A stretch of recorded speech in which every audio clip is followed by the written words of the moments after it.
sama-sama.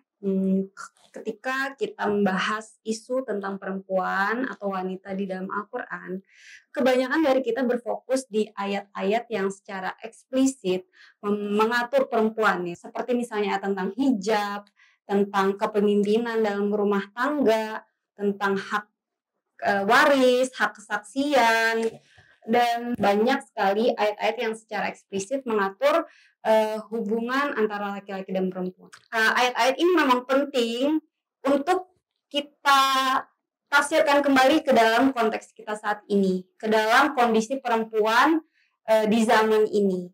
Tetapi kalau kita berhenti di situ aja, kita akan kehilangan sebagian besar wawasan dan petunjuk yang sebenarnya terdapat di ayat-ayat kisah.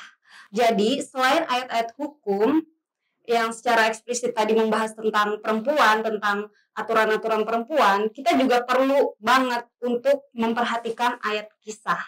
Ayat yang menampilkan figur atau sosok wanita di dalam Al-Quran. Di dalam Al-Quran, Tuhan berbicara tentang wanita, berbicara kepada wanita, bahkan mengutip perkataan wanita. Itu subhanallah sih, luar biasa banget.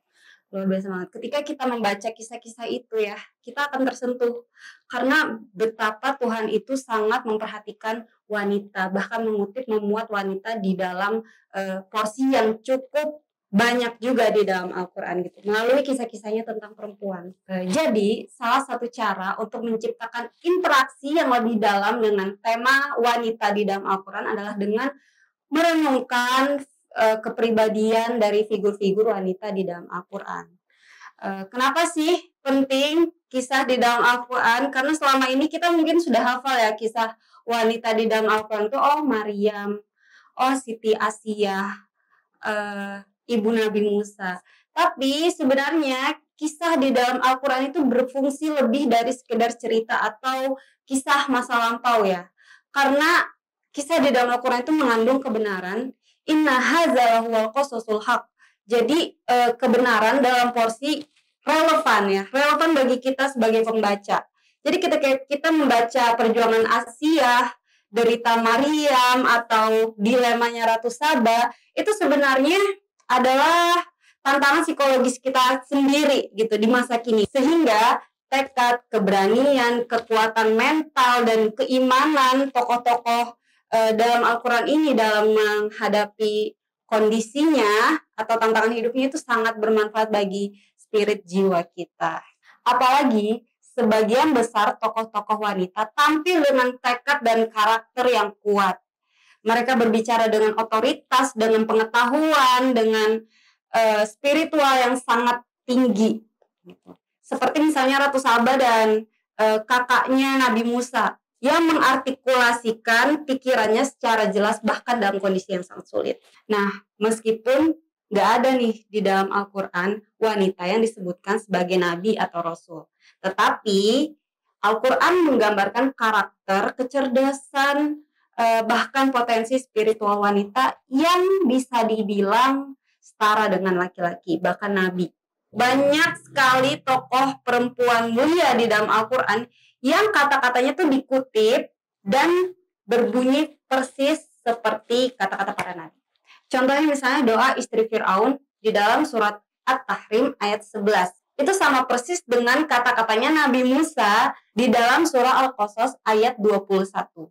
Najini minal qaumiz zalimin. Karena mereka menghadapi tantangan yang sama, yaitu kezaliman, orang-orang yang zalim, dan mereka berdoa kepada Tuhan yang sama dengan kekuatan spiritual yang sama persis. Bagi saya itu menggambarkan kuatnya korespondensi antara laki-laki dan perempuan ya, kesamaan, kesederajatan potensi laki-laki dan perempuan.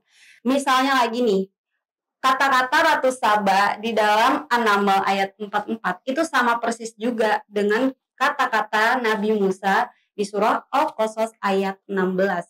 Robbi inni zalamtu nafsi, sebuah kalimat yang menggambarkan refleksi, introspeksi diri. Selain itu, beberapa tokoh wanita di dalam Al-Quran juga dipuji dengan pujian yang sama seperti Al-Quran memuji para nabi. Misalnya, Maryam dipuji sebagai Sidqah, kemudian Nabi Yusuf juga dipuji sebagai Sidik. Jadi ya, walaupun banyak sekali faktor sosiokultural yang membatasi wanita, Namun ketika kita melihat Al-Quran, melihat wanita-wanita di dalam Al-Quran yang juga memiliki tantangan sosiokultural pada zamannya masing-masing, kita justru melihat validasi atau bagaimana Al-Quran itu menggambarkan kekuatan intelektual dan spiritual perempuan.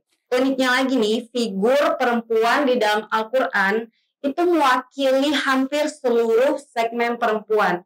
Ada seorang ibu, ada gadis, ada janda, ada anak perempuan, ada istri orang baik, ada istri orang zalim, ada yang beriman, ada yang tidak. Kasus sosial mereka itu bukan cerita utama sih, tapi benar-benar menarik dan relate dengan kehidupan wanita siapapun yang membaca Al-Quran.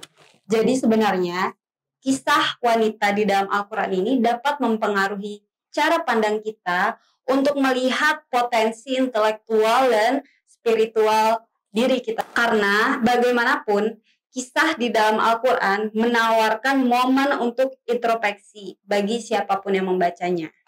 Semoga kita semua bisa merefleksikan kembali keimanan dan ketakwaan dari tokoh-tokoh perempuan yang ada di dalam Al-Quran. Terima kasih. Wassalamualaikum warahmatullahi wabarakatuh.